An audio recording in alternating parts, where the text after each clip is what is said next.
Hello guys, good morning. Good morning sa lahat. Ito na yung first setup ko. Mabot lang siya ng 4 months na hindi na water change. So, ngayon pinalitan ko na siya.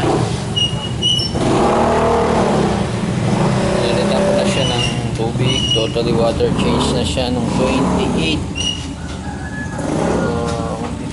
Natin ng 28 ay ilang linggo pa lang siya.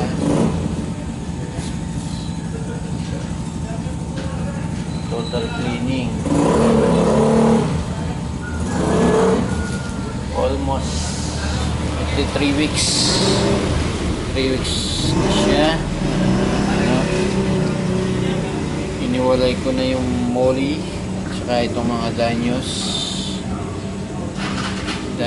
moly na lang yung narito. So ako linagyan ng isang snail, yun sa sulok, isang snail. So apple snail.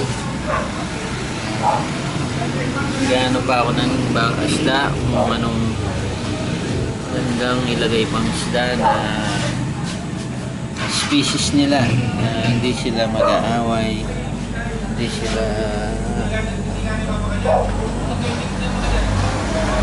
away-away sa aquarium na ito.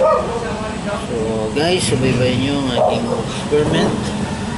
Nawa, huwag nyo kalimutang mag-like, mag-subscribe sa aking channel. Salamat. God bless.